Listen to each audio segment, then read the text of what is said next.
Welcome to Formless Leaders Podcast, everyone. I'm your host, Muslim Kayla.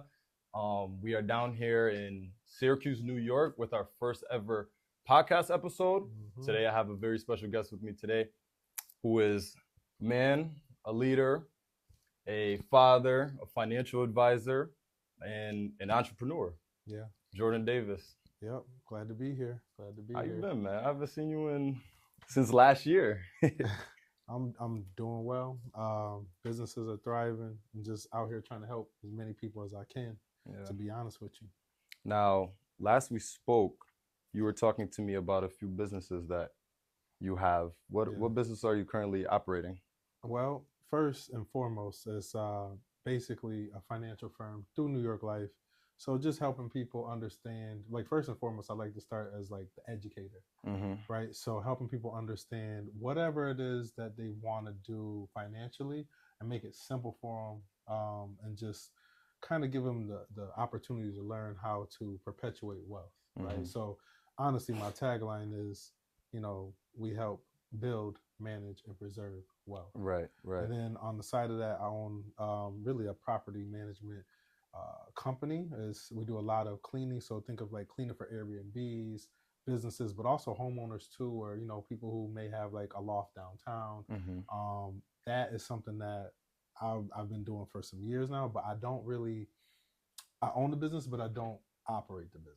So I'm blessed to have a business partner who is really in the field and doing what he has to do every day to help that business keep going. And we just touch base every day. We talk about it all the time, but I don't really have to be present in that business.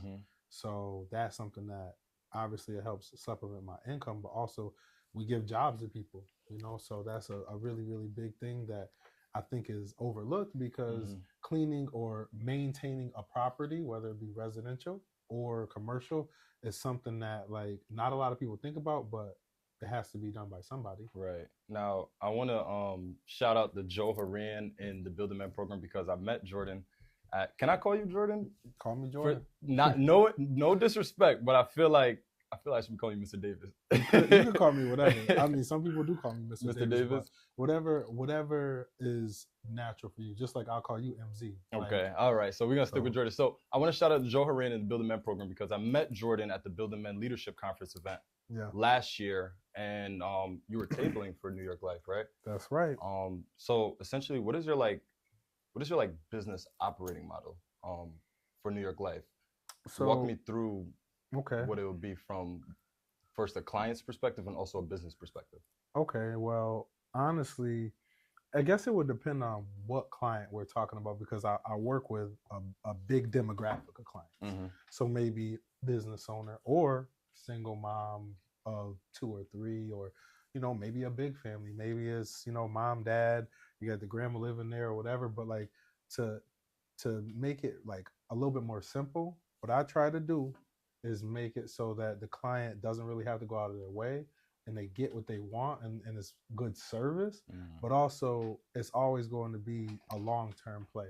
Right. Like 9 times out of 10, if you're a client of mine with New York Life, we're not talking about things that'll affect tomorrow, next week, or next year. It's like, all right, so how can we, obviously build generational wealth, but perpetuate wealth, so that, okay, when you're gone, and then your kids are now in your kind of like shoes, how can they teach their kids to keep it going? So it's more so of consulting the business owner, because obviously they have to grow personally in order to grow their business. Yeah, and also like, here's the other thing. Like, I'll give an example. So one of my clients, she's married.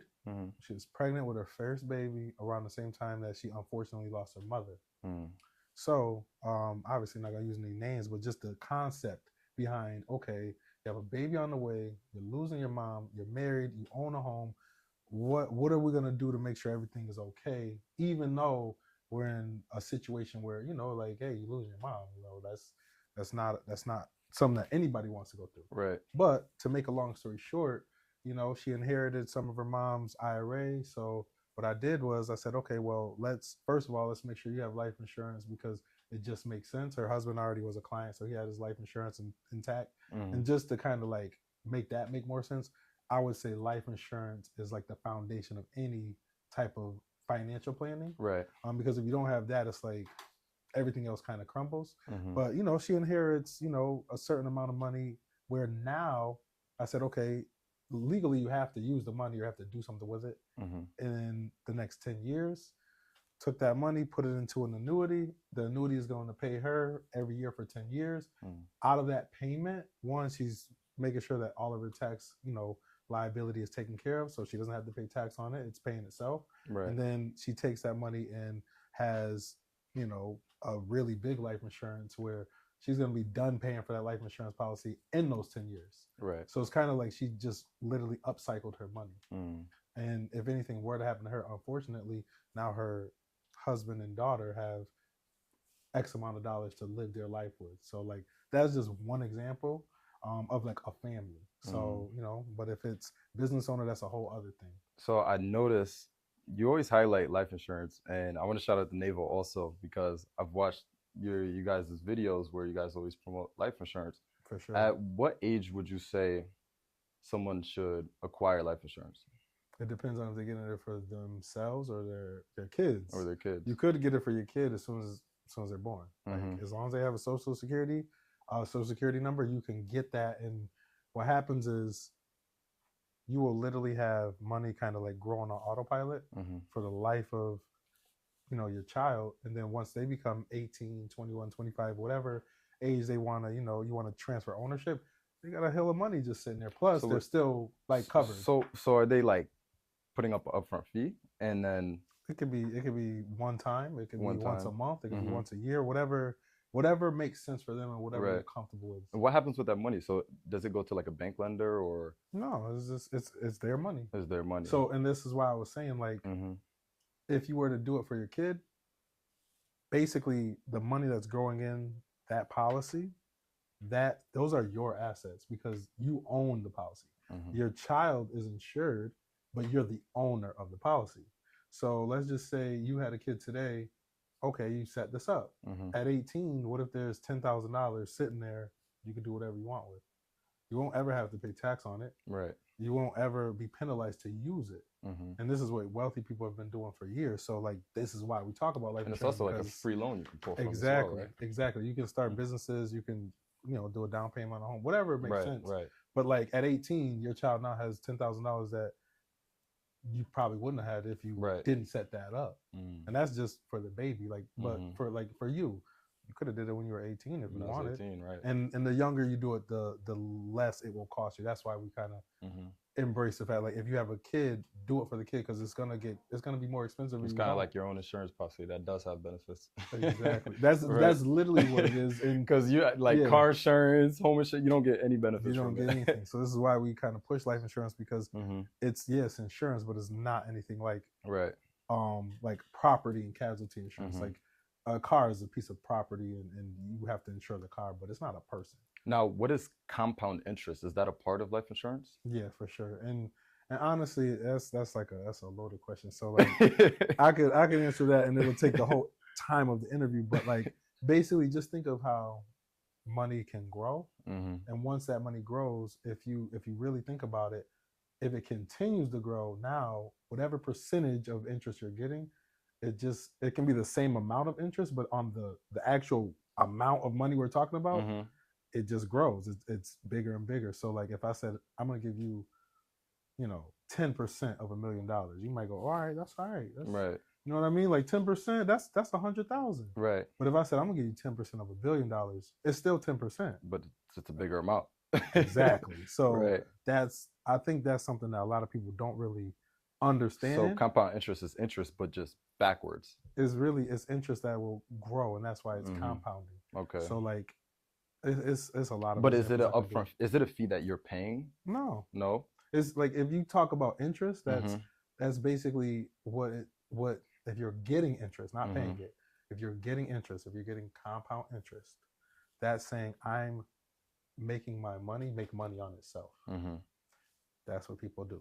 And if you don't know anything about it, it might sound foreign to you. It might sound like, well, what does that even mean? But it's like, think about it. If you know that money can generate more of it, that's what interest is.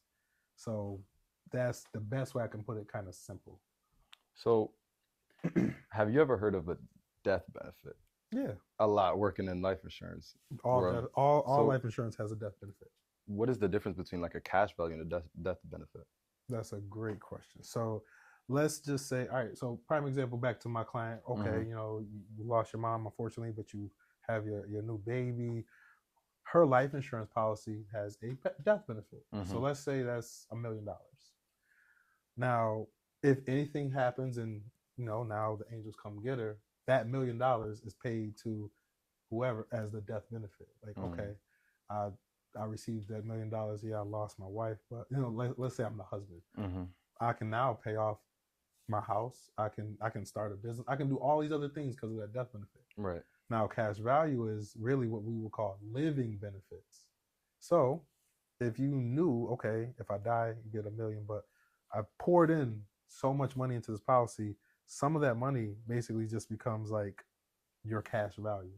So as you keep putting money in, or as the money sits there, your cash value will grow, and you can take that cash value whenever you want. And I would always say, the longer you leave it, the more it grows. The more it grows. That's why I say everything's a long-term play. Right. Yeah. Long-term play. So think about it. Like the cash value is honestly the living benefits. So let's say, you know, my client who I'm talking about, 30 years from now, she's 60 years old. She wants to retire. Well, bro, you got $400,000 in cash value. You could probably retire and do something with that. And do something with that $400,000. You didn't die. You're alive. You can actually access it while you're living. What makes you different from your competitors? Because there's some people that's been in life insurance for a really long time. I don't know. I mean, I guess you have to ask my clients. Your clients. I feel like my biggest thing, and the thing I focus on, is I try to give before I take anything. So like even what we're doing now, like I'm gonna give you my time and give you my knowledge, and I haven't asked you for anything. I haven't, give me some money for this. It's just, some people do that, and you know that. But I think to be different, you should obviously like find a way where you're doing something that everybody else is not doing.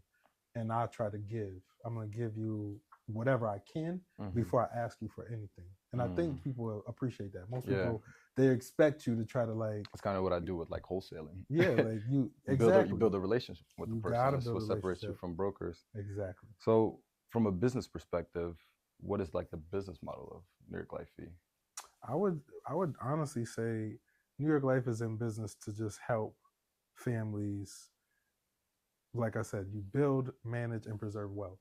So that's a little bit different for everybody, but you know, you find clients, you help them, they get value, right? And New York Life will pay me. So that's really important. I say this to every client. Like, if you implement any strategy we talk about, or you find value, none of your money leaves your pocket and goes to mine. Right. New York Life pays me for the strategies you implement. So I guess that's a way to answer that question. Also, now that you speak, you just reminded me, congratulations on your award, Advisor of the Month award, right? Yeah. You move like pretty humble. Like, I feel like you have a lot of accolades, but you don't really. You know, man, listen. If I give you 2 minutes right now to just glorify yourself, what would you say? Bro, it'll be just 2 minutes.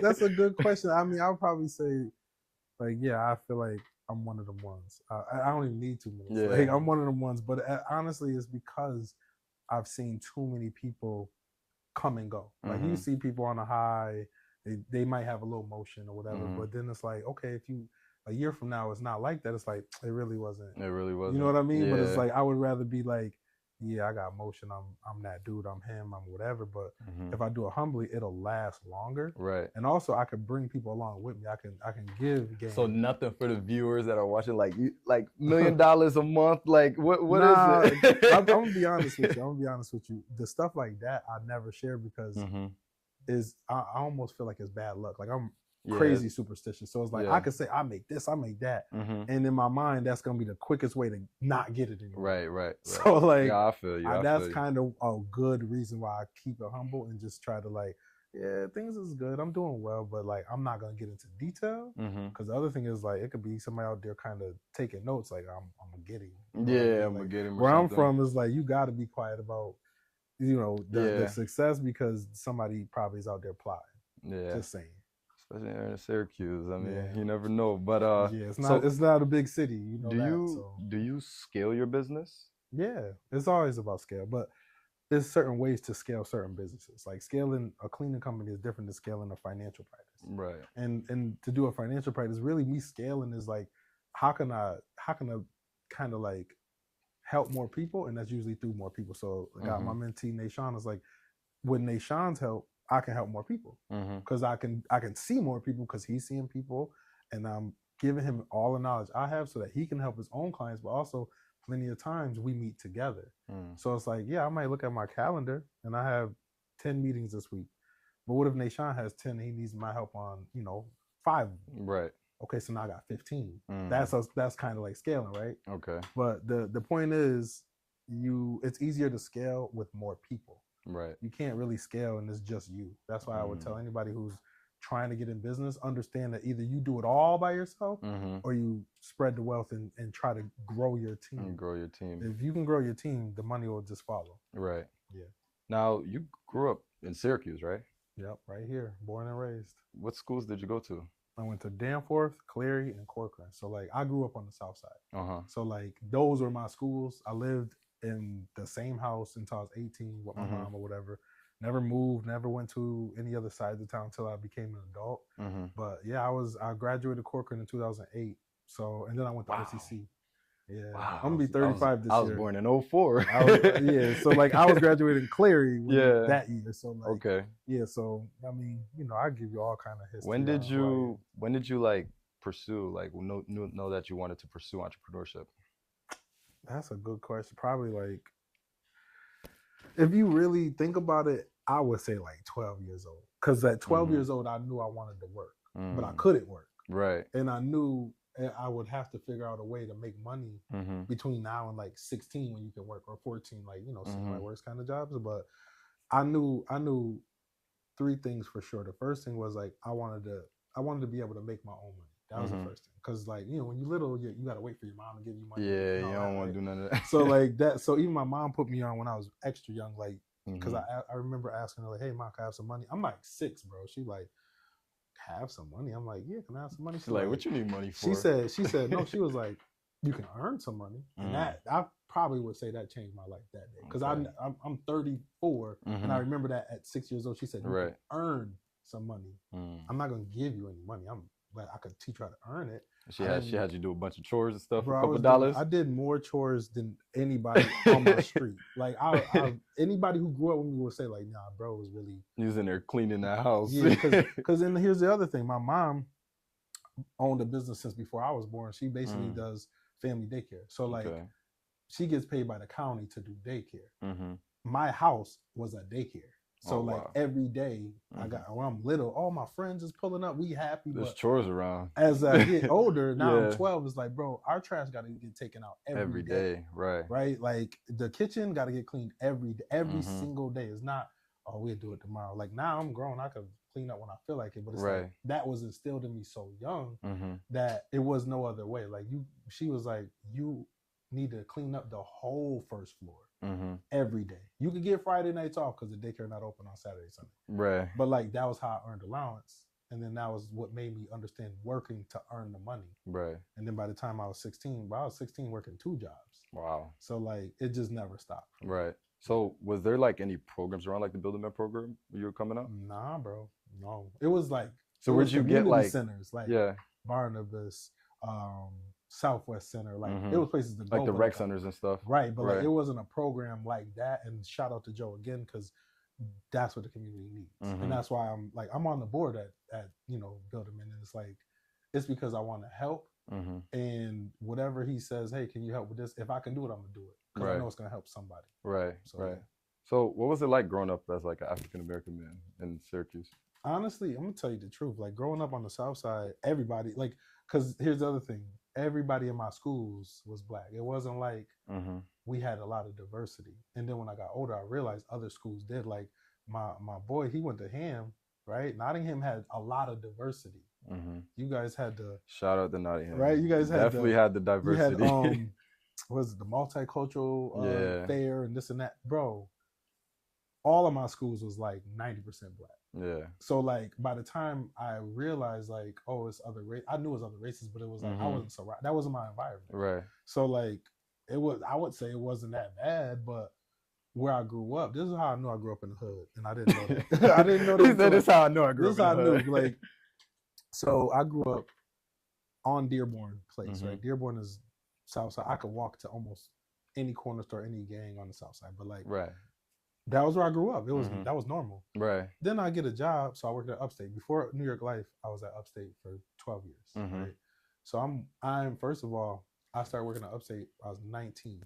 Everybody in my I remember you telling me that. Yeah. Everybody was, you know, older white people. Right. Like 40 years old. So, like, oh yeah, you know, where you grow up, and I'm telling them where I grew up, and they like, for real? Like they was like kind of scared, and I'm just thinking like, damn, that must be the hood. You gotta be different. I didn't know that, like, cause you know, like it's not the same as like the Valley or maybe certain parts of the East Side or whatever. One thing I would say about Syracuse is like every side of town has a good and a bad part. Yeah.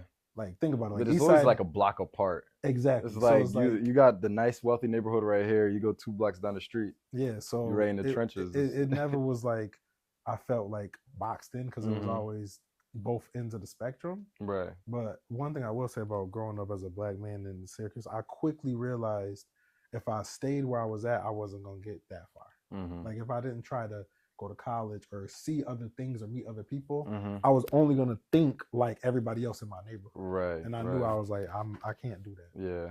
When did you feel like that understanding that you had with that, like that identity? First year of college. First year of college. Where'd you go to college? OCC, but OCC? like think about it this There's way. a broader spectrum of people there.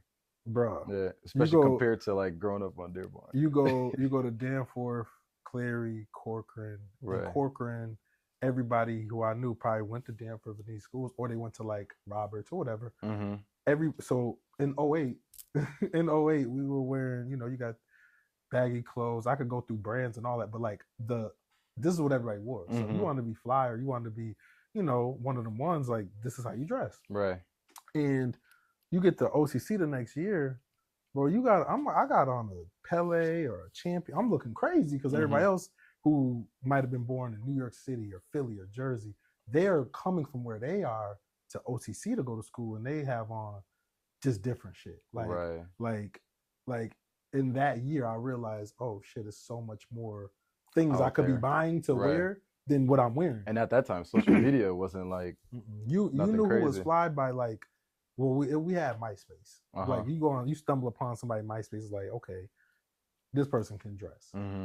Or if it wasn't that, it's like, we don't even know MySpace like that. Bro. So I my recent interview in Rochester, she mentioned MySpace, and I'm like, when I went back and watched the video, I'm like, what is MySpace? Like I don't know anything about MySpace. Like the first real social media where you could actually have your pictures up. Yeah. Like, and the funny thing is, that was how you could showcase, like, oh, you got a sneaker collection, or I wear this, I wear whatever. But was it like Snapchat kind of, or like? Nah, it was think of like Facebook, but like I was gonna say a little more ratchet, but maybe not that. But like it was definitely like Facebook. Yeah. But there was like a element where you could have a song, like somebody stumbles upon your MySpace page and a song plays. You got your top friends. There's all type of stuff, but like. Yeah, I could go on all day, but back then, the way you showcased your style was usually always in person. And if wherever you go, you might run into somebody that you met, and that's your first impression.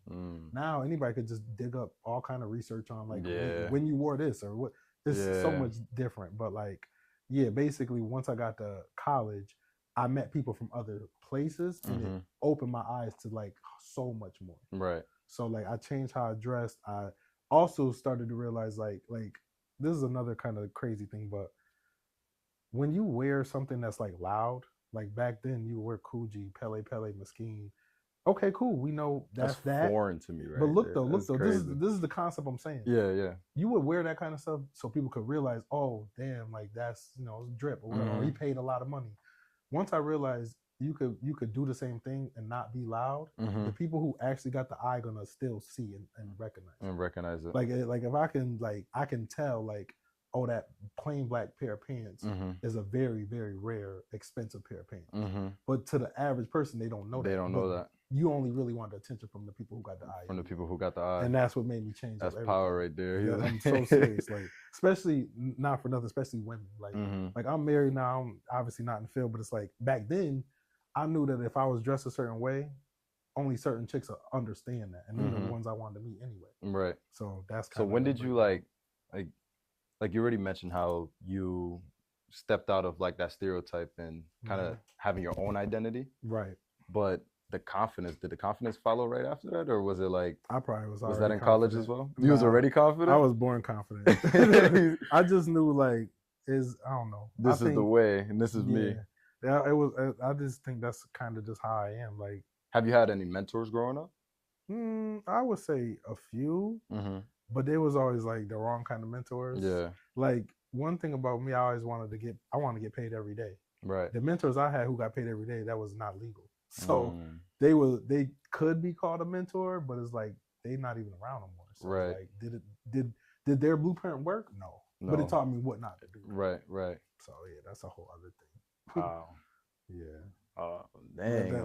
That's yeah. I gotta let it sink in. Yeah. I'm still thinking about the clothing brands you named. I'm like, I don't even know. For the ones who are my age, they're gonna know. They're gonna know. See this in like, I remember Mesquite, Pele.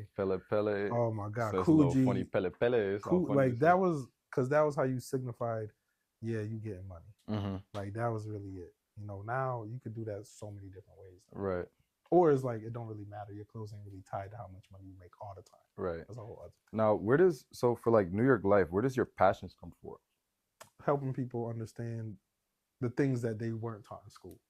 Like almost everything that I teach, school purposely does not teach. Yeah, because I see you, you're constantly engaging with the community. Mm-hmm. You've allowed me to interview you. You were very open when I spoke with you. I see you doing your things with Navo. I'm like, this guy is really involved with Syracuse and the community. For sure. So I'm like, wow, like I feel like that's one big driving force about like how you present yourself and come out here and communicate with people is through your experiences growing up in Syracuse, That's definitely true. And really, a lot of the stuff I do is for like the 18-year-old to 21-year-old, because like when I was that age, there was no person like me. Mm-hmm. And I wish I had that. Right. So now that I'm kind of in this position, it's like, that's how I give back. That's how I help. And to be honest, that's something I wouldn't mind doing for free. A lot of stuff I do, mm-hmm. I'm doing it to get paid. Mm-hmm. But this is the stuff I do is like, you don't got to give me any money. Right. You know what I mean? Like, so that's how you know it's genuine. Mm-hmm. Yeah. Now, what does framework mean to you? You got to tell me more. Like a mental framework. So. Oh, yeah. Okay. Well, I mean, I feel like mentality is everything. And to be honest, most of the people that I know that failed or they just not doing well, it was because of their mentality. Right. They had either they didn't have like a growth mindset, or they weren't exposed to enough to think bigger. Mm-hmm. And on the other side of that, the people I know who are really wealthy or, doing well, they think big. Mm-hmm. They don't shut themselves out of opportunities because they figure everything is for them anyway. So like your mentality is going to separate you in any facet of your life. Right. Whether it's basketball, football, business, whatever, like the mentality is what's going to be the driving factor. Right. And it's something that like you can't turn off. You can't go, okay, this is my mindset. It has to be a part of you. It does. And that's why you work on it every day. It's almost like anything else. Like if you want to get good at it, you got to keep doing it. Mm-hmm. So, it's something that that's just the way it is. Mm-hmm. So yeah, if that's what you call framework and mentality, because what I see is so critical. I see a lot of what you do is kind of similar to my passions with Formless. Mm-hmm. As a means of framework, I feel like what I want to do is kind of change the framework of my community and the community that I'm building. Because if you look at, low income families, right, low class, middle class, poor class, even the upper class families, a huge reason behind that generational gap or the wealth gap between the millionaires and billionaires and in those classes is the framework that they live their lives by. I feel like Oh boy, I go on a tangent with this. I can see where it's It's your leading. show. You can do Yeah, that. but essentially, you know, being able to being able to not limit your, your ideals Mm-hmm. and your identity and who you are, Mm-hmm. to go outside and pursue something more of yourself, and Mm-hmm. essentially not have excuses on the why nots Right. and the what ifs, and Mm-hmm. more so go out there and do it. I feel like that is something that our community has a huge problem with. Yeah, I agree. And to be honest, that's why, I respect you for the movement that you created, and I wanted to do this because I know that's your framework. Mm-hmm. And like when I say agree, I mean like I agree 1,000%. But the thing is, it's such an issue. It's not going to be fixed in like one shot. Right. And if you think about it, if we do want to fix it, it's a complete lifestyle change, Mm-hmm. and just something that we all have to go towards for it to work. If only like one or two of us want to be kind of like formless, it's not Mm-hmm. going to work for everybody. So it's like Right. it's going to fail. But if you Right. kind of think, all right, this is what I want to do, this is what I'm on, and this is how I'm gonna help, and you kind of lead the way, the people who are for you will follow. Mm-hmm. And the people who don't, it's like you can't really worry about them. Like you probably want to save or help everybody, but Right. realistically, Realistically, it can't. won't happen. Right. So once you kind of understand that, like, Mm-hmm. I can't help everybody, it actually gets easier because it's like, well, I'm gonna focus on who I can help, Right. and you just do that. Right. It's really that simple. So I'm with you every step of the way, because if that's what you want to do, I'm gonna be like, me too. Let's too. do it. What That's can what I we do? need. I mean, that's why I like to do this content and kind of, For start sure. podcasting and things of that sort, because the exposure is where it starts. Mm-hmm. I feel like growing up, I didn't really have exposure to it Right. until I was like, yo, I have this phone. I think someone told me, they're like, yo, you guys have phones and you don't realize the unlimited amount of resources you guys have with these phones. Bro. And it clicked to me because I'm like, you're actually right. Mm-hmm. I do have YouTube University. Mm-hmm. So I started watching podcasts and stuff like that. And I feel like it was a huge game changer, Yeah. because like in Syracuse coming up, I mean, yes, there's, we have the Joe Horans. And for me, I had, Pop Warner football and, Mm-hmm. the AUs. I mean, there's always so much in the community that that podcast kind of brought more of like a business entrepreneurial aspect to my life. Nah, that's And a fact. it opened many doors. And, having a platform like this, I feel like just the exposure to the kids, and the fact that like it's an arm's length reach. It's like, yo, I'm right here around the corner. You just got to know I'm here, Yeah. Nah, that's a fact. That's why, like, I would say, whatever it is that you're doing, as far as like, well, with this, just keep going, because there's gonna be times where you might want to quit or stop or take a break or whatever. As long as you keep going, you'll win. Like, Right. I always tell people, like, winners, they never quit.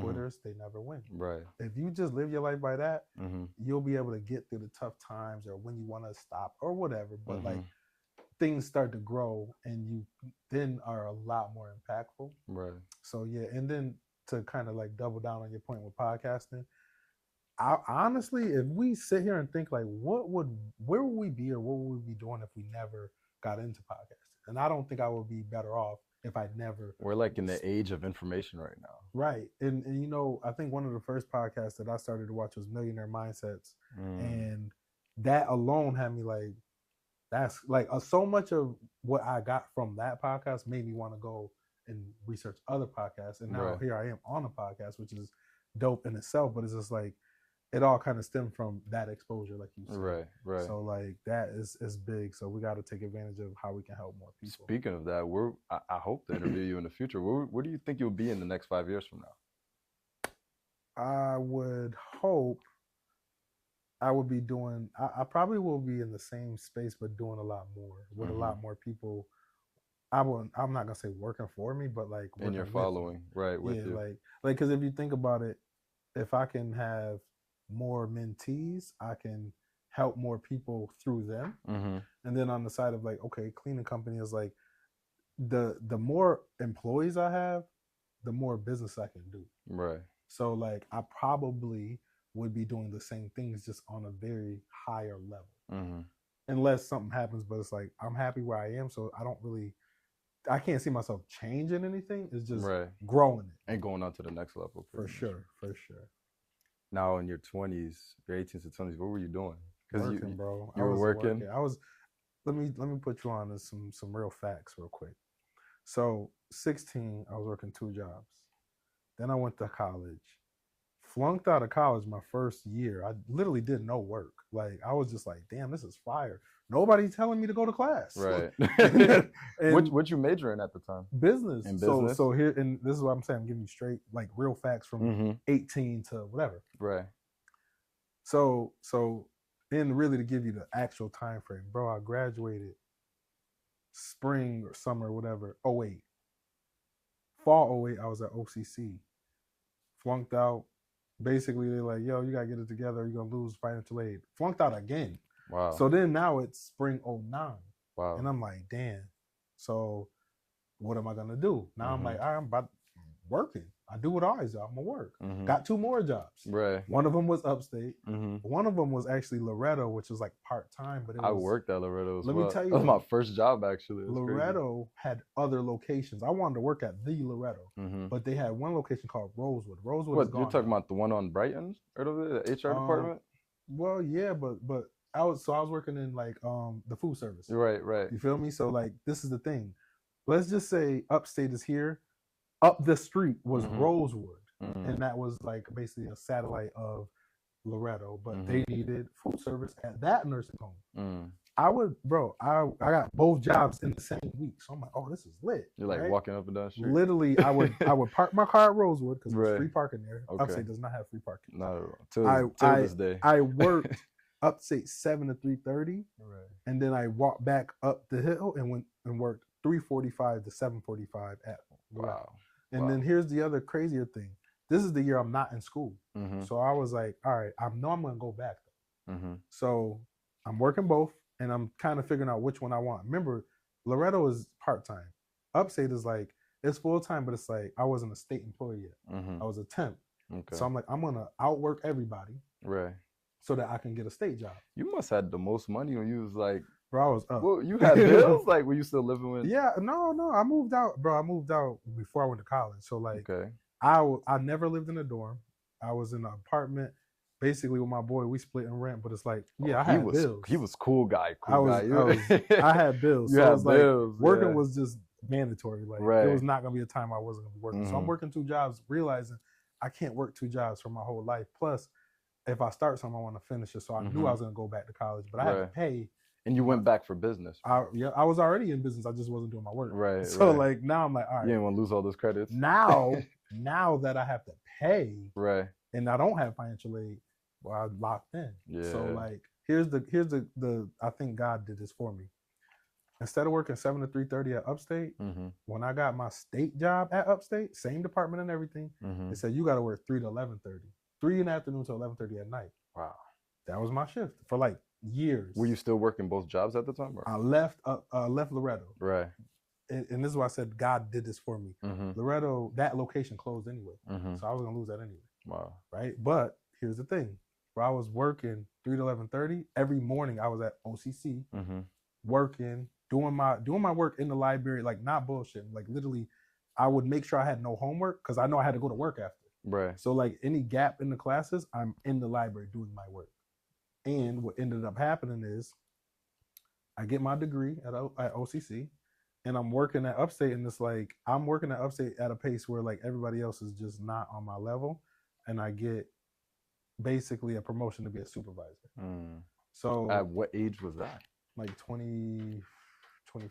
24. So from like, that's fairly young to be a supervisor. And that's what kind of back in those times that's too, what was crazy because I was the youngest supervisor. Right. So now I'm in charge of people older than me, and they all was like kind of hating. Yeah, that respect is not there. They're like exactly. So like now they're hating, right? But also it's like, bro, you didn't deserve it anyway. I was out working you when I wasn't a supervisor. I was doing stuff that a supervisor should do before I was a supervisor. Before you were a supervisor. But that's how you get that job. You just gotta outwork people. Exactly. And on top of that, like they basically said, you are going to be this, so apply. It wasn't like, can I get this job? It was like, go ahead and apply, bro. You the supervisor. Right. So then basically doing that got me into being a manager. So I was a manager in the OR after that. But like the point I'm making is like I was always gonna outwork anybody around me because I knew I wanted more than those people anyway. So I didn't mind doing that. And then here's another kind of crazy stat. I went now he's doing the glory. Crazy the glory stat. talks. Nah, this is really like the truth. Like, no, I feel you though. So I'm working 3 to 11:30. Somebody who works 7 to 3:30, because mind just the hospital, like they never close. So it was it was shifts all around. Right. It wasn't any time where they just worked. They just closed, right. The person working the 7 to 3:30 on my weekend was out hurt or whatever, so they put up overtime. So I was coming in at 7, working the overtime, staying there till 11:30. I would work 16 hours both days of the week. I don't even think that's legal nowadays. It is definitely illegal, but you have to like I have to sign up for the overtime. Nobody was signing up. Oh boy. So I was signing up. But me signing up at that time were like the overtime rates higher? Like still like it was a bag. So I'll give you the real numbers. Back then I was making like 30,000 on paper. I was supposed to make 30,000. I was working so much overtime. Right. I would be making that 30,000 by like August. So 4 months out the year was just straight. I'm making more than I'm supposed to make. Right. And that's kind of what taught me. My dad actually put me on way before New York Life. He like, you basically need to set up a retirement account to make it look like you make less. You make less. Because you're dumping that money in the retirement account. Exactly. And because I was working so much. Smart, yeah. Yeah, I was working so much, it was like... They're going to start taxing you. Yeah, like I would get no refund. Right. Because I'm making too much. I'm making what I'm supposed to make in 12 months, I'm making in 8. So I'm like, okay. And at that time, you weren't investing into any stocks or anything. Nope, right? It was basically get paid, get fly. Right. Like, that was it. What car you were driving there? I had so many cars. So like, because what I would do is basically buy a car off, back then it was Craigslist, now it would be like Marketplace. Yeah. You find a deal where somebody just got a brand new car. I was like, well, I'm going to sell this one. Ain't nothing wrong with it. But like, I'm going to sell it for the low. I would buy that car, drive it. Maybe I want to sell it for more. I do that, take that money, buy a different car. So like, before I turned 30, I had like more than 10 cars. More than 10 cars. More, like from just flipping back and forth, this car to that car. Just like, but now I'm an old dude. So my car is my car. I've been had it for a little while, but like, yeah, bro, I remember leaving work to buy cars, like saying like, oh, I got to study for a test. Right. And I just go to like Auburn, wherever they selling a car at, buy it, put it on the road the next day at the DMV, and that'd be that. But yeah, like that was just a quick little mini rant of how I didn't mind outworking everybody, but that's where all the magic happens. Why do you feel like you had to put in so much work at that age? Because that's where all the magic happens. Because all the magic happens. Like if you think about it, anybody who is actually doing well, they probably worked harder than everybody else, right? Or they got lucky and got handed something, but those people, they never lasted. But your mindset at the time, were you thinking like, I have to set this foundation for myself, or set me up for my future self, or what was the mind? Or you were just like, I got to get this money? It was both. It was both. It can be both, right? Like, yeah. Like, because if you think about it, everything we do every day is for your future self. And I already knew that. So like, I knew, okay, it's 48 hours in a weekend. I was working 32 of them. And I did that more times than I could count. But here's the other crazy thing that I didn't know I was doing. I was keeping myself out of trouble. Right. Like if I'm in the hospital for 32 hours. At the time, you're still on the south side, right? Exactly. So like, plenty of times I would just be, if I'm off one day, I'm driving down the street, I'm getting pulled over. I ain't do nothing wrong. Nothing wrong. But I'm getting pulled over because I'm in the wrong neighborhood, or my windows got tinted or whatever. But if I'm at the hospital, I can't get pulled over. You can't get pulled over. So I realized, oh, all right, I'm getting paid, but also it's keeping me out the way. And I always tell people that now, like, you need a way to be out the way. Keep yourself busy. Exactly. And that's what I did. And it wasn't so bad that I hated it, so I just kept doing it. Right. So was time, obviously you didn't have any, but were you always on like that drive to like buy back your time? Nah, yeah. That was back when I thought if I work more, I get paid more. You get paid more. That was back then. It was like the more hours I work, the more money I'm gonna make. Right. That, to me, that made sense. Now I know that is not true. That's not true. When did you start thinking about that? Was it later in your years, or probably when I opened the business? Like when I started my business, I realized I can make money faster, or I can make money and literally use none of my time. Right. So once that happened, it's like, all right, now you just rinse and repeat. You just do it over and over. Because once you see it work, it's like you don't really want to go back to work an hour. Right. So, when did you start your business? 2022. So Black Friday 2022. I don't even know why I did it. I was up at like 4 a.m. I just went on ny.gov and opened my LLC. I didn't even know what I was gonna do. Right. I just knew. You just started an LLC just because I knew I was gonna have to do it. My LLC is literally my name, Jordan Davis Services. Did you have that feeling of like you're going to go into financial advising at all? Or? Yes, I was thinking that. This was right before New York Life. I was thinking like I want to help people with their finances, but like to do that out the gate or off the muscle, you just it's gonna be harder because you don't have a company behind you to make it more credible. It's just the people closer to me, my brothers and my family, they'll listen, but like nobody else. And then New York Life recruited me. Like they said you should be a part of us, and I'm like, all right, bet. So that was that, you know. But when I made the LLC that day, I just said, all right, I'm gonna do it. You had to do it. I'm gonna do it. Like I just did it. Like that's what I tell people also about my brain. I'm like, hey, honestly, I had thousands of ideas and visions of what I'm gonna do and how I'm gonna do it. But when it came down to what I'm going to do day one, I had no clue. I just started the page and was like, let's see where it goes, you know? Because I know way to do it. Yeah, I know what's instilled in me. I know my passion. So let's just see. I go out there into the field, go to a networking event or two, and see who I meet and what I learn, you know? It's fun that way, but here's the other side of like why you should do it that way. There's never going to be a perfect time to do it. Never. Like everybody thinks, well, after this, and then no, after the holidays, and then... Bro, it's never gonna happen. It never. It just doesn't work like that. Right, so just do it. You know, and the people who actually just do it, they win. The people who don't, they still gonna, after my birthday, because then I'm all right. You know what I mean? Like it is. Now, what it is. I know you mentioned earlier also about your property management business. Yeah, well, really, it's the cleaning company, but like, you get certain clients and they like, well, can you do gutter cleaning? Can you do landscape? Like, if you do a really good job at one thing, they will ask you to do other things. Right. So now it's not even property management; it's property maintenance. Because if the owner of this building says, hey, I need you to do whatever, right? Can your business do whatever? Cool, because we're gonna make sure that your property value is maintained. Right. If you don't do it, then your property value drops. Right. That is all the value that they need. Right. That's it. Like, all right, cool, let's do it. How many employees do you have?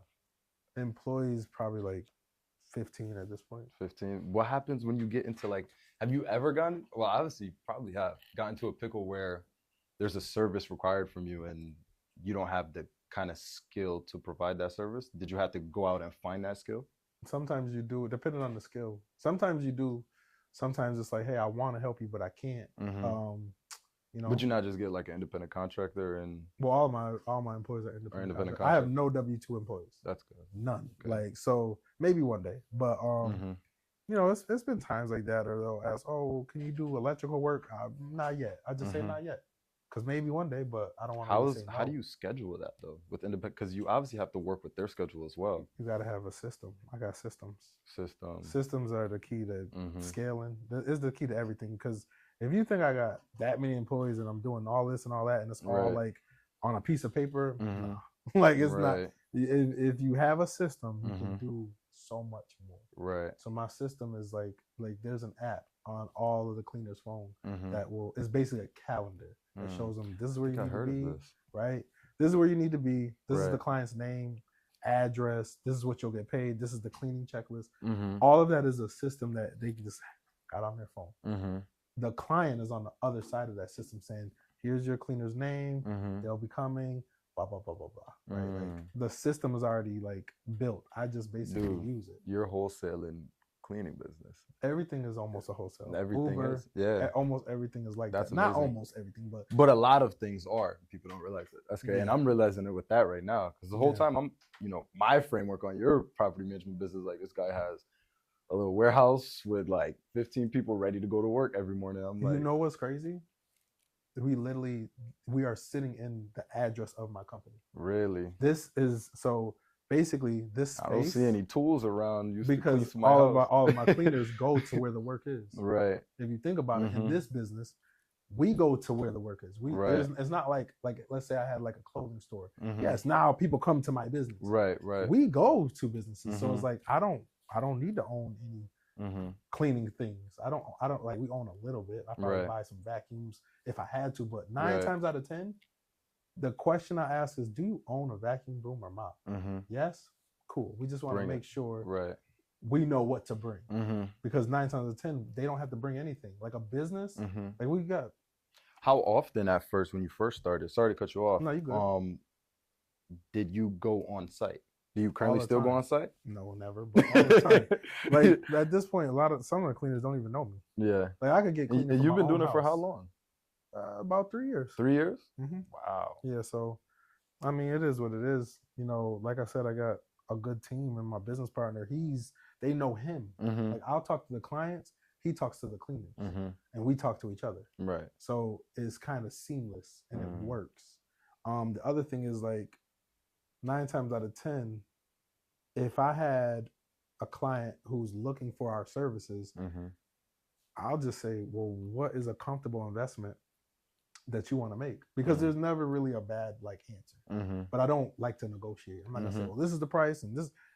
If you know know what you want to pay, I'm gonna give you the best value for that amount. For that price, right? There is a floor. Like we're not doing things for $50 or $100, right? But that's from experience, because every time we did something very cheap, it never worked out anyway.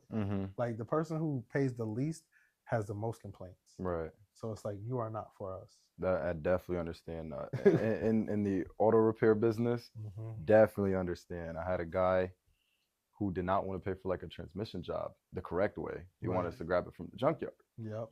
Told him of all the liabilities. He's like, well, I got $600 for you. Get it done. All right, we're gonna get it done for you. Got it done for him. Transmission isn't as good as the last one. Right. You know, guy complains that, you know, we're kind of stealing his money. We're stealing his money. He paid us for a service, and the service isn't done. Though? And I'm like, dude, I could have got you one for $2,000, you know, and you chose to go with the cheaper option, and these were the liabilities that you didn't really care in the past, you know? Yeah, bro, I know exactly what you're saying. The crazy thing is, it doesn't matter what kind of business you have, it's always going to be you get what you that pay for. Thing that could be a thing. Right. And here's the other thing. After a while, you start to realize, like, it was better off me saying, I'm not for you, and sending him on his way. Send him the other way. But in the moment, sometimes you're like, all right, yeah, I'm going to do it. Try to help him out. Right. But sometimes it bites you in the future. A lot of times it does. And that's why we stopped doing that. Because if you think I wasn't in that situation before, then you bugging. Because many times try to help somebody out. But if that's the type of person we're talking about, it never works out. So now I just know to I'm good. I can't help you. I want to help you, but I can't. Right. And if they feel a way about it, it's like, what do you want me to do? I'm telling you what the price is. This is why I don't negotiate. Because if the price is the price, then you're gonna pay it. If you don't want to pay it, that's okay. Right. It's okay. And then they go on their way. Now, I wanna go back to the independent contractor route, because there's obviously tax breaks for that, like big ones 100%, too. Yeah. Now, do you have an LLC, or is it like an S corporation? Definitely LLC. LLC. I just keep it simple. LLC, and my LLC owns a lot of other businesses. Like the LLC. Right. Is it like it's a holding company? Yeah, like because that's why my business is just my name, because it can do everything. Right. Instead of like such and such real estate, or it's Jordan Davis Services. You don't have such and such real estate, and I have like a trucking company. Exactly. So you want to keep your LLC name very vague, because you can do so many things. LLC is just paperwork. Like it's not like, oh, I got an LLC, so now I got a building. No, this is the paperwork saying this is a legitimate business. Right. Simple as that. Could you write off, like, since it's like that, can't you write off like your attire and stuff, like simple things like that? This is why it pairs up really good with being a financial advisor, because I get to learn the tricks and tips of the wealthy, and I get to understand, like, okay, well, this is how a business should be run, and this is what I can write off and whatever. But what I want to give the audience some game, because if you own a business, you got to pick a side of the street and stay on it. And what I mean by that is, you hear about, oh, I'll just write this off. Right? You can write off as much as you want to write off. Cool. But what that means is, on paper, you didn't make any money. Or you can say, I'm going to do some write-offs, but some stuff I'm just not. And you're showing I've made a profit. And you pay tax on that profit. If you don't want to pay taxes, then be on this side of the street and do 1 million write-offs. But on paper, it's like, bro, you made no money. But there's also a middle ground too, right? There is, and that middle ground you can is write off. How much do you want to pay in taxes? If you are like, bro, just did $1 million this year, I'm good. Like I'm feeling great. Yeah. Okay, well, you be ready to pay those taxes. Right. Or you can be like, bro, I made $1 million, but I wrote off all those business lunches on my car, blah blah blah blah blah. Cool, but on paper, you didn't make. You brought in $1 million, and used up $1 million. Right. So that's why I say is you can't have both. You can't have both. And I want everybody to know that, because you hear all these gurus or whatever talk about write off. And like, that's true. But then you put yourself on this side of the street of once you walk into a bank or you show this is my business, they'll be like, well, that bottom line is very, very small. You didn't make any money. Right. You just touched a lot of money and gave it all away. So now, I'm not a financial advisor or anything, so don't take any of what I say about this truthfully, but an S corporation, essentially, isn't that where you can be in the middle ground, where you can use that money, like profits, instead of writing it off, just put it as an investment? You could do that without an S corp though. Really? And so with the S corp, like the reason why I don't want to do S corp right now is because you have to say I'm an employee in my business. I am not an employee in my business. But for the LLC, it's like sole member owner, isn't it? Not always. Not always. Like an LLC could be owned by 7 people. Yeah. You just are all partners. As a partners, right? You can. And here's why it gets a little bit foggy, because you could do so many different things, and you got so many different kinds of businesses. So like S corp could work, but now I might as well make everybody W-2 because I'm gonna be W-2. Right. And I don't want to do that. Right. So that my standpoint for my business is I'm the owner, but I'm not the operator. And the people who I'm paying to do the work, they are contractors. So that's that. They vote. What's up? Need you. They outside? The guys outside. Yes, sir. Yes, sir. Appreciate you. Appreciate you. So yeah, but that's the long and the short. No, because I feel like a lot of people in Syracuse, they're in a pickle where they have an LLC, but they don't know how to pay themselves from it. That's why I try to help those people. But yeah. You mind giving us some free game on that, or? Yeah, I mean, first off, before you even start the business, you got to know, like, what do you need? How much money do you need to live? Because if you don't know that, you just winging it. Right. You know what I mean? Like, if you have a business, but before you had a business, right? You were living off of whatever you were living off of to pay your bills, to eat, that kind of thing. If you're okay with that, then cool. That way you can run your business up and not take any money out for yourself. Or you take a little bit, what's called an owner's draw. Owners can take, you can take an owner's draw. Any amount.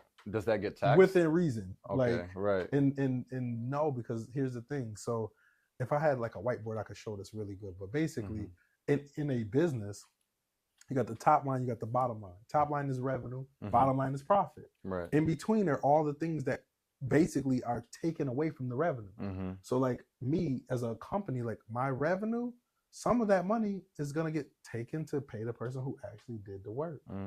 So by the time I get to the bottom line, that money has been deducted already. Right. But like, let's say to make even numbers easy, right? Like, oh, we made 100,000 and I took 10,000 in owner's draw. Cool. I paid, my team. I paid for marketing. I paid my insurance. I paid all these things. At the end of the year, if the profit left over is like $10,000, I got to pay tax on $10,000. Wow. Because the rest of the money went towards growing the business, right? And even an owner's draw is a way to grow the business. What if I have to go get even something crazy? Just supplies. Or a massage to keep my mental right. Right. All of that can be wrote off because I didn't even know that. It helps grow the business. You got to understand business as like an entity, as a thing. Right. It has to be fed to keep going.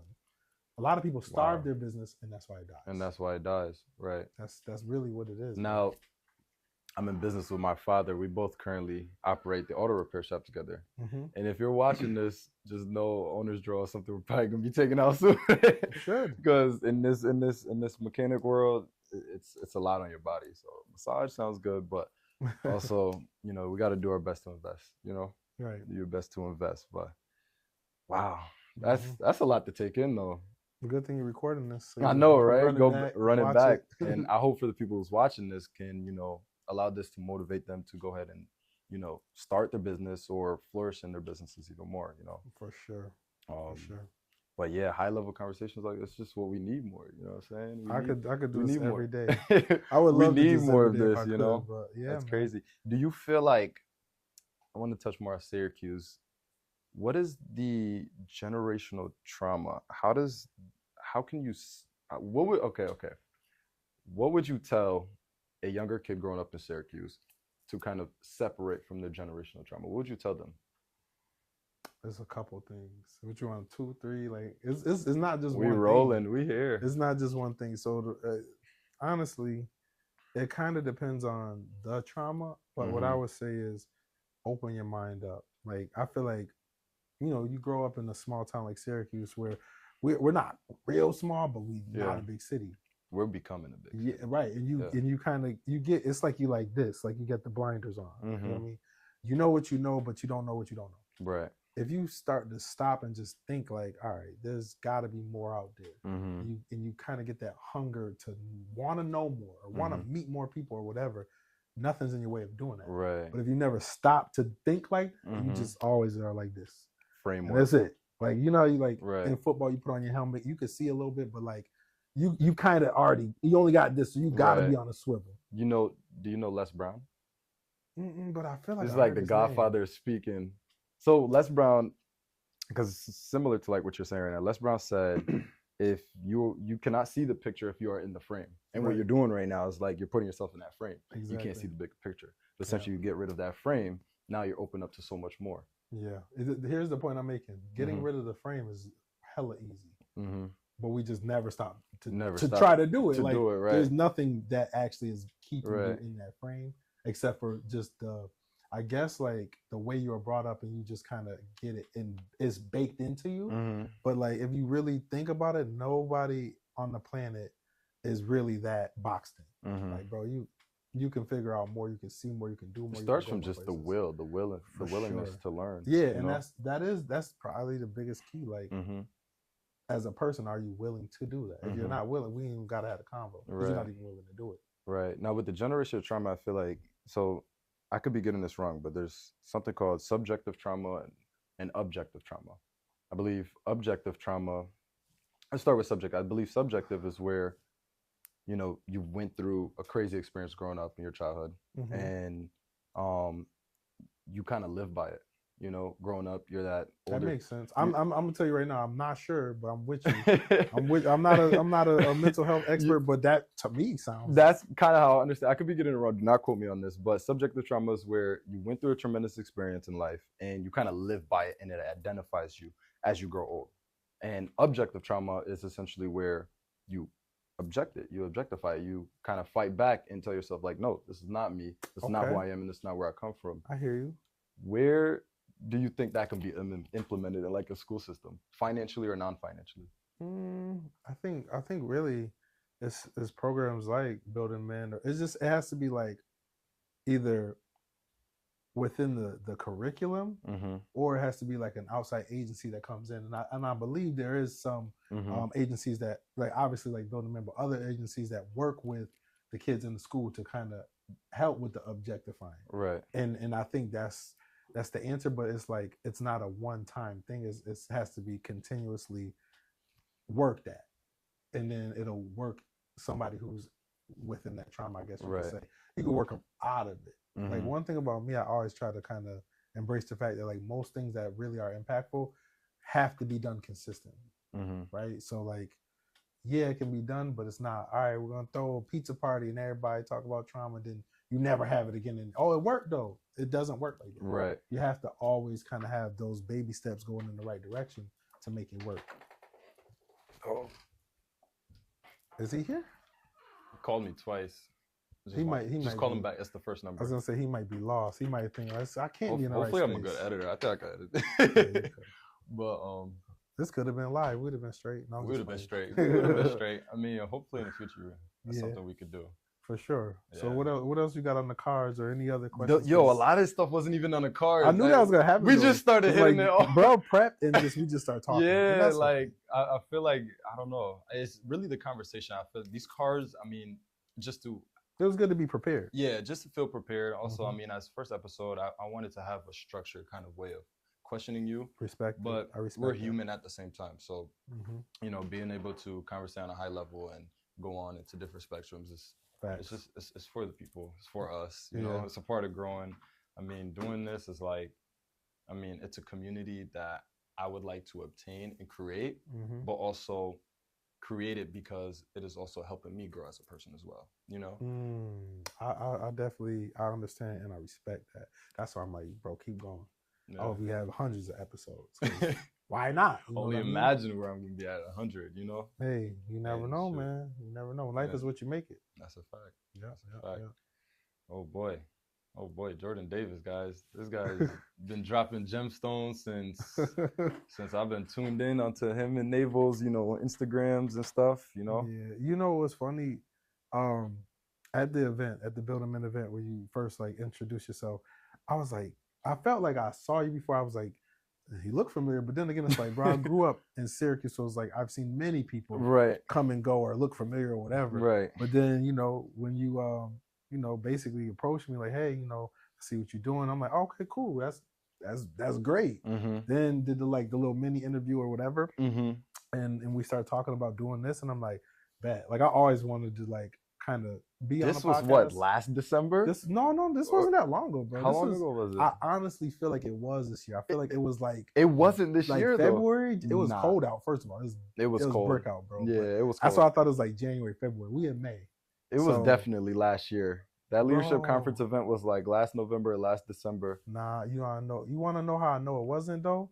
Because in November they were going to do a 3-on-3 tournament with Build 'em In. That didn't happen. Right. In December, I don't think anything happened. I think it was, it's December. Everybody holiday. Whatever. You're actually right. I started this platform January 1st, 2025. So, yeah. Yeah, you're definitely wasn't that right. long ago, Yeah. but like either way, you know what I mean? Mm-hmm. All I was saying is like I knew you were on to something, and I'm like, I'm down to do whatever's gonna help him out. Right. And I would do it more than once. So it's like I appreciate that. That's that on that. But yeah, honestly, I think my biggest message would be to just think bigger and kind of get those blinders off, but also surround yourself with the right people. I think the way my life changed is when I started to like change my environment. So if I'm the biggest fish in the pond, I can't really do too much. You can't do too much. You know what I mean? They're like, if you're the smartest one in the room, you're probably not in the right room. Exactly. And then you hear that stuff all the time, but then you start to really internalize it.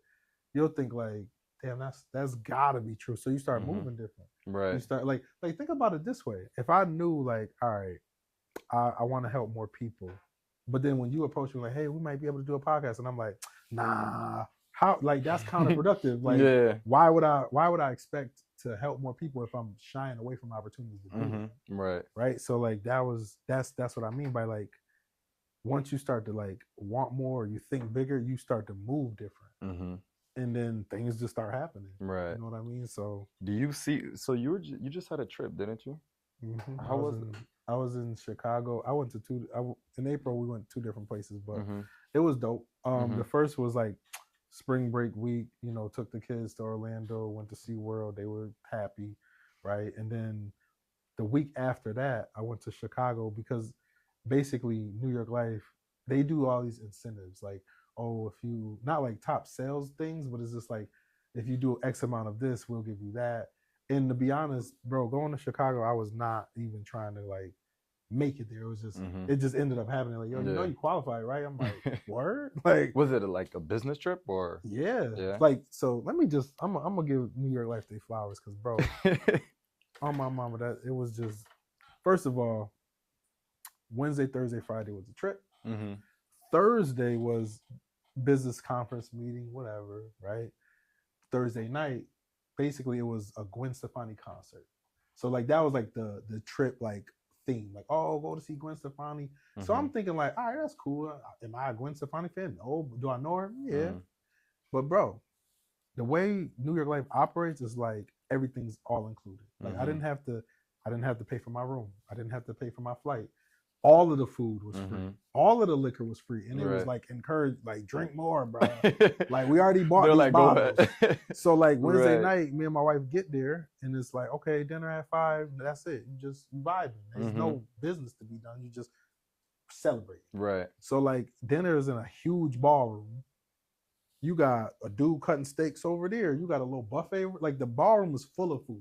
So you could, like, navigate whatever you wasn't using your Meta glasses? I had did I just get I did I used them because we went on like a little boat tour or whatever, so I was using them but not in the room, because the other thing about these glasses is like they shades, right? So, and I didn't want the transitions. I should have probably got them, but like if I'm in like in this interview, I could be wearing them, but it's like, do it look right with shades on? With shades on. So that's why I let them chill. I mean, but people like do. Some people do interviews. sometimes, Yeah. but just to kind of make that point, in a ballroom that's already dim, full of people, You don't want to be I wearing don't need to. You don't need to. So I'm drinking, I'm eating. This is lit. Right. Then next morning, okay, we do the little business conference from like 9 to 1. They like, you can do whatever. Me and my wife did whatever. Went walking and, you know, basically got food or whatever. So then from 5 to 7, they like, yo, it's dinner, and then everybody gonna walk to the Chicago Theater.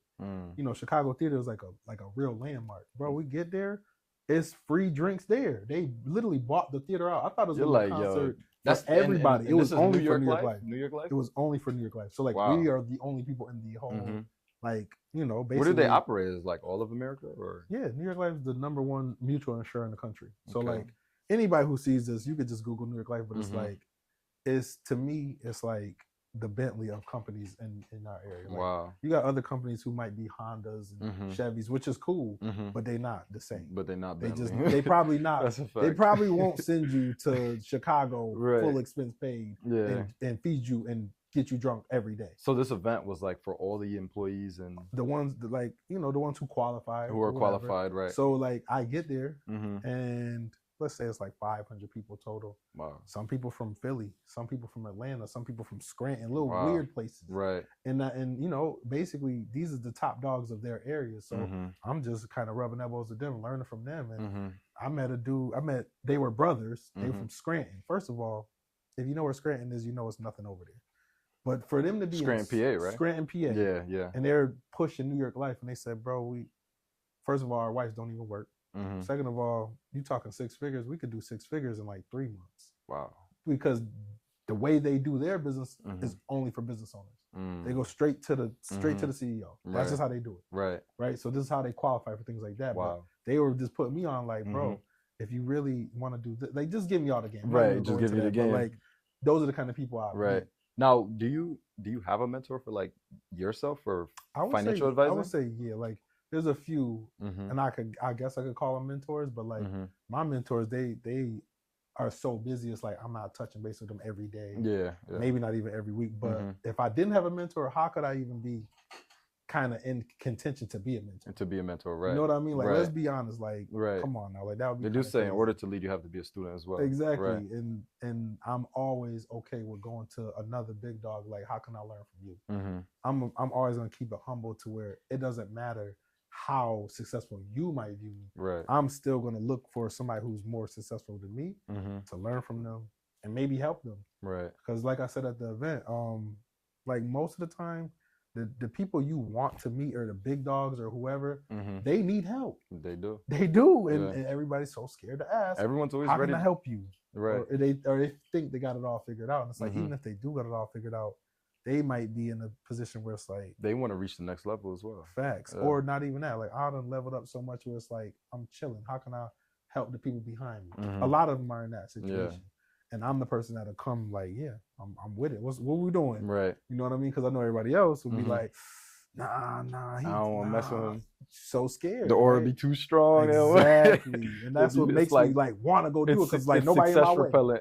Exactly. Nobody in my way. Wow. That's really how I look at it. And I share that because everybody can do that. Right. In any situation, whether you in nursing, mechanic, anything, like everybody can go find that person that's like him and learn from them. But a lot of people, not everybody, they get scared and they talk themselves out of it. Right. And that's where you rob yourself. I mean, what's the worst that could happen, right? Exactly. Especially if you're genuine. If you just, like I said, you come and try to give something before you take. So if you come in to take, they're going to see that a mile away. But if you come like, hey, I know you're busy, you know, but like, what are some things I can do to help you? You giving at that. Right. And then 9 times out of 10, that will separate you right there. Like, okay, he not like, and then they look at you and kind of could see through you, like, I'm rocking with him. Right. Kind of thing, so now I was going through your page, not like a creep, but I was preparing. You know, cool. That's why I posted so people could see it. So I was going through your page. I noticed you hosted your own events before.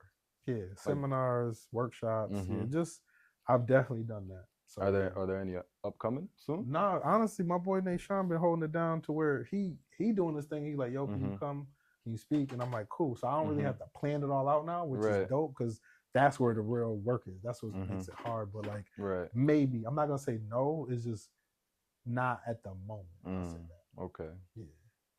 So when you were at the leadership conference, like, I was curious, like, what were you telling the kids? Because I seen the banner on the table. I was basically joking with the kids. I had some dice, and I'm like, if you roll a 6, I'll give you $1. You give them $1. So like, here's the thing. So no one was. Did you have dice, bro? Yes. No one was rolling 6s. First of all, that was something I made up on the fly because like, I really don't know what I'm gonna do. But I had some dice. You're just up there signing their cards away. Yeah, because I know they needed their little signatures. They need their signatures, right? Like, hey, look, I'm gonna sign your card regardless, but to have some fun, shoot the dice. You shoot a 6, you'll get $1. Bro, nobody rolled. No one's that's crazy. Like, I rolled a 7 though. We not playing crap.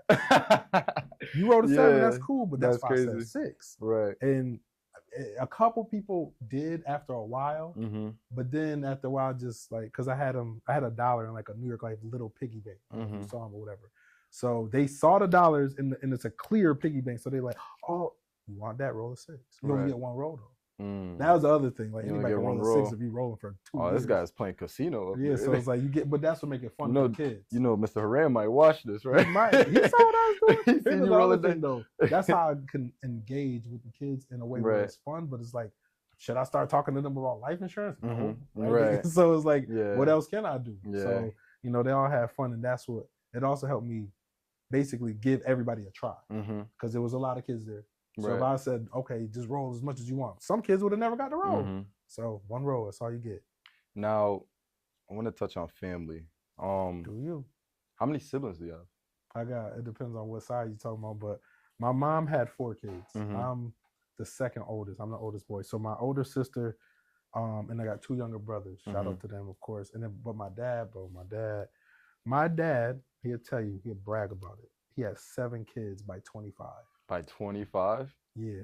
Oh, he was out there. And then he had another one. He was out there chasing something else. 7. He'll tell you like, I'm like that. He like that. Yeah, all 7. And I was only 20. And I'm just low key, like, I respect him for sure. But I knew I wasn't going to do that. Right. So like, I got 2 sons.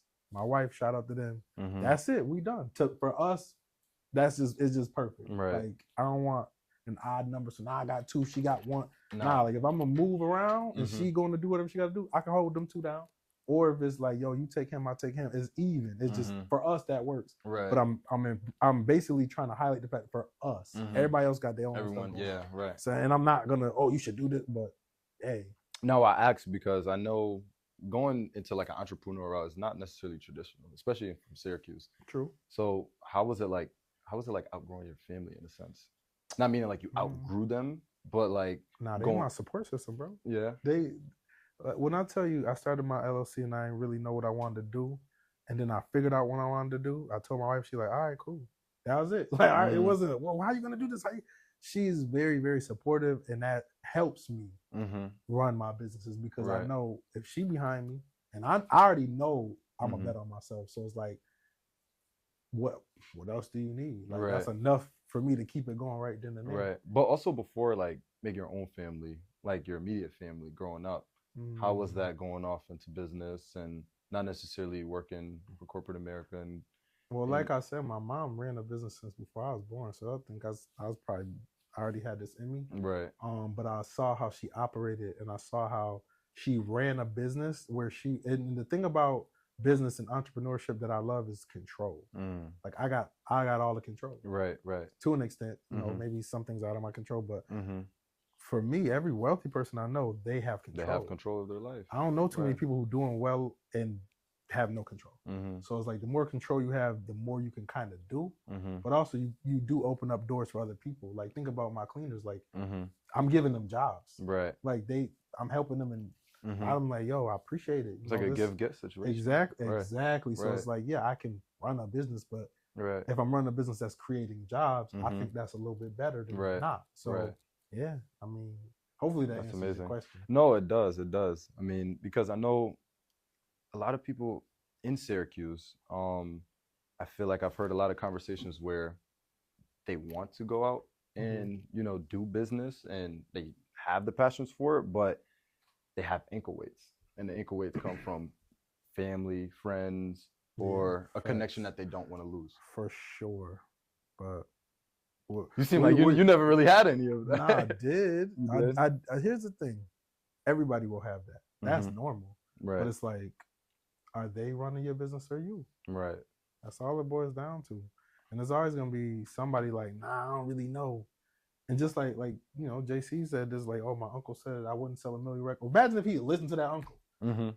Now he's wherever, but like he knew I was going to do it whether my uncle thought I would or not. Right. And with that, it's like you could apply the same logic, bro. Like, yeah, it's going to be people who won't bet on me, but I'm going to bet on me. Right. So that's all that actually matters. Let's be honest.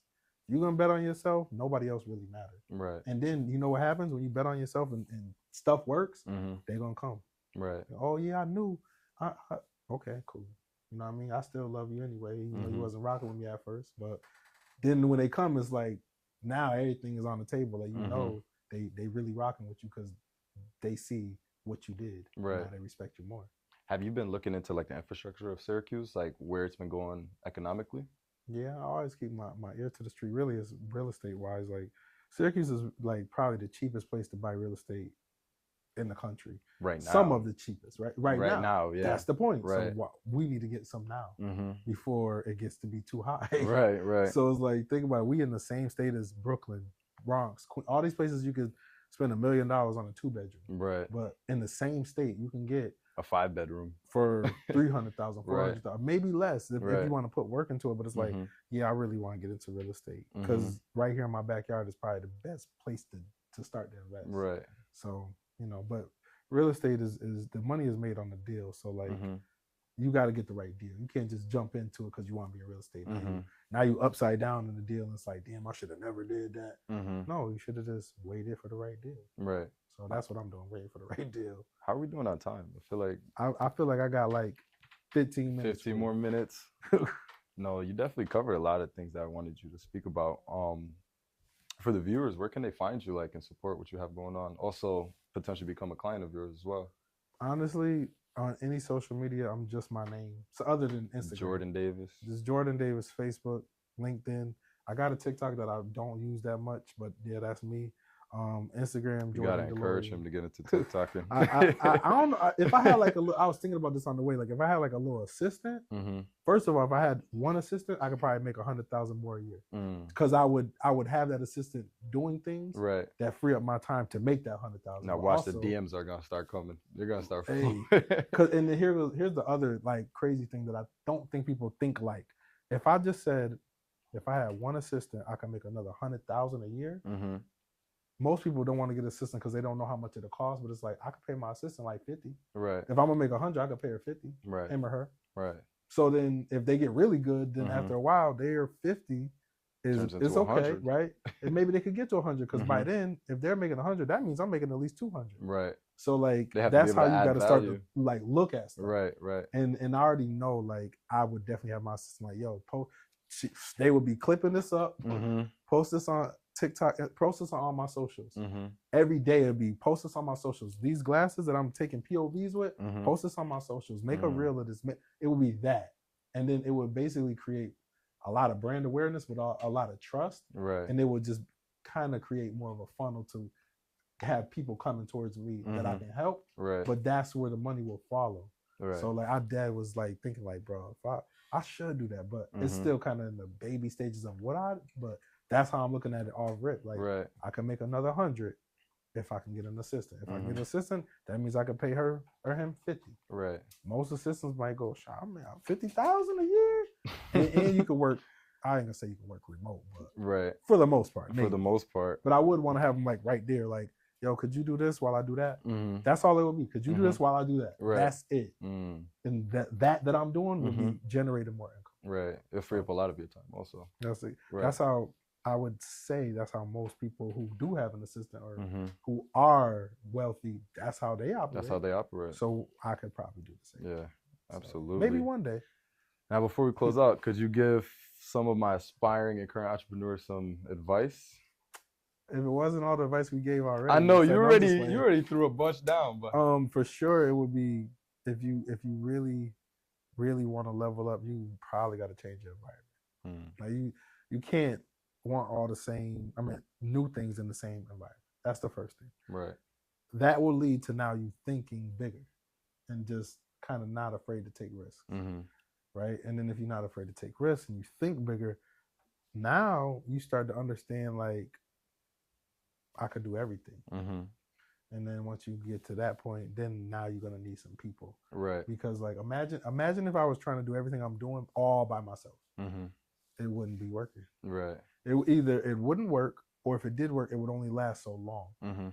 So like that's never where I want to be, in that realm of it not working or it being not sustainable. So it's like if I can encourage and motivate more people and they can follow me, the business will grow. And in turn, they will make money too. Right. Like, so that's just a quick little breakdown, but also just kind of understanding, like, I heard this on a podcast and it stuck with me. You are what you consume. So like on one of the podcasts I'm talking about. I had McDonald's the other day. No, not even that. Check this out though. So the podcast has like a successful young black man on it. He doesn't watch any sports. He was talking about March Madness, like, yeah, there was some tournament in March, and now and them just looking like, oh, how does he not know? But what he was saying is, if you want to level up or you want more money or whatever, you need to focus on that. Focus on educating yourself. Like that's what you should be consuming. Reading the books, listening to the podcast, or like your algorithm, you should be searching out that kind of stuff. Right. Here goes the flip side to that coin and why I believe in what he's saying. The people who really don't have it going on, they don't have any emotion, or they just really not about anything positive. If you went on their phone, you scroll their stuff, you'll see they watching fight videos, they watching battle rap, right. and here's the thing, I'm not trying to play anybody like that, but it's like that's what you watch every day, right? If you watching fight videos every day, nothing about real estate, business, none of that, how can you get to the level of that? You know what I mean? Like, so that's what I mean by like what you consume. So he said that on the podcast. I started thinking like, all right, every day I got to do something to get a little smarter, and it will yield the results. But also it's like the people who are in that rut of like watching fight videos or twerking videos or whatever, a lot of times they don't know they're in that rut. Right. They just living their life. They're just doing it. Right. Subconsciously. Exactly. So that's where it comes from, the willing to want to learn and do better for yourself. Exactly. And that's where I would say that I would honestly say like that hopefully is like the biggest piece of game I can give. Like what you're consuming, what you watch, and what you kind of like are immersing yourself in is basically going to yield certain results. Right. So everything I've said on this podcast and everything I've shared is either from experience or like I really sought out trying to learn about this or that kind of thing. You know what I mean? So like, here are the results. And I can see it. I mean, it's not fake. I mean, we see the results. You know what I mean? Yeah. But the crazy thing is, like, everybody can do it, bro. It don't matter if you a man or a woman or this age, that age. Everybody can make that change. It's just, will you? Right. So yeah, that's pretty much. Also, one last thing. Are you reading anything? Do you read? All the time. Obviously. Well, here's the thing, though. I'm gonna be honest. Only like, I don't really hold books. Like, bro, I can listen to a book in a day on YouTube because almost every book is on YouTube. It's on YouTube. Right? One so book that's what I you can't do? You find. Listen to audiobooks? Hell yeah. Like Richest Man in Babylon, Rich Dad Poor Dad, all of those. Let's say I'm in the gym, right? Let's say I'm in the gym, I'm working out, I'm on the treadmill, I'm wherever. I can listen to a book. Right. I'm cleaning up. I'm folding clothes. You can listen to a book. But I'm not holding the book. You're not holding it, right? But did I still read it? I would say yes. Yeah. So once I realized that, I'm like, oh yeah, it's lit. So what are you listening to right now? What would the Rockefellers do? And I'm actually not listening to that. That's a book I can't find, so I got the actual. So you got the actual book. I actually got the book, and I'm sitting myself down and read that book. Right. And what's that about? So all right, boom. No, I know you. We're on the time. I'll put you. No, it's all good. What the Rockefellers would do is a true story about the Rockefeller family, and they put them up against the Vanderbilt family. Back in early 1900s, the Vanderbilts had a lot more money than the Rockefellers, but the Rockefellers were up. Okay. Here's what the book is showing. If you understand wealth and how to perpetuate wealth, you and your family will be rich forever. The Vanderbilts didn't know that. The Vanderbilts, millions of dollars, like back in 1900, millions of dollars is basically billions. In 3 generations, they were up. Because it wasn't about the money. It was Right. about the knowledge and Right. the actual structure of how you are preserving and perpetuating wealth. Mm-hmm. So the dad, the Vanderbilt, who basically died and left all this money to the son did all right, but then the son squandered everything. Mm-hmm. The Rockefellers were the complete opposite. Mm. All of their money they protect, and what they did, since they were rich enough to do this, they had what's called a family office. Literally, think of, I got an accountant, an attorney, a financial planner, all of these kind of professionals working for me to make sure I never lose my money. They would be worth their weight in gold. They did that, right? Right. They're still the richest, one of the richest families in the world today. And this was over 100 years ago. Over 100 years ago. But the book kind of shows how the money really wasn't the wealth, it was the knowledge. The Rockefellers understood, all right, if I get life insurance on everybody in the family, every time somebody dies, we all come up.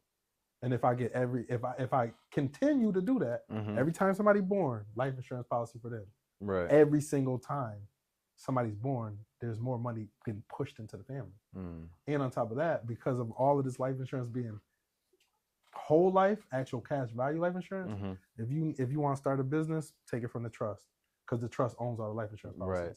So like they never have to go to a bank to get a loan. They never, none of it. All of it is just like, I gotta add that to my list. I gotta add that to my list. What would the Rockefellers do? If you ever read a book, read that book. Read that book. And another book that I would say is not really business wise, but like I tell everybody to read, and it is on YouTube. Dale Carnegie's How to Win Friends and Influence People. I read that book. That is a great book. That book is amazing. That book changed my life. Talks about condemning yourself and not your peers. It's a way to really become like a good navigator in any situation. Right. But like I said, it's on YouTube. It's on YouTube. So like I read the actual copy. Bro, it's hard. I read I'm it the too. opposite of you. It's hard for me to like listen to an audio. I can listen to podcasts, but I cannot listen to a book. Let me tell you how I got into that book. At OCC, that was our textbook for a class called Communication at Work, basically. So like we didn't go to the bookstore to buy a textbook. That's a good pick. That was the book. He was like, if you get this book, this is our textbook for the semester. It's all you need. Right. And shout out to Professor Mark Muhammad, because that was basically his class, and it just changed my whole life, because it's like before that, you know how you want to operate, but you don't know how other people will like kind of understand how you want to operate. So that helped with that for sure. Wow. Jordan Davis, everyone. I mean, shoot, we are here with episode 1 in Syracuse, New York, with Formless. Like I said, come out here, make these connections. I met this gentleman at the Building Men Leadership Conference event in Syracuse. Like, there's people like this all around us in our community. You just have to really go out there and fend for them. Like, you know, you got to go out there and find them, you know, and they're out here. So hope you guys tune in, like and subscribe. Also, go ahead and support his page. And Jordan Davis, LinkedIn, Facebook, all that. There we go. We're going to close out with that one. All right. Thank you, boss. No problem. Appreciate you. This is a good use of time.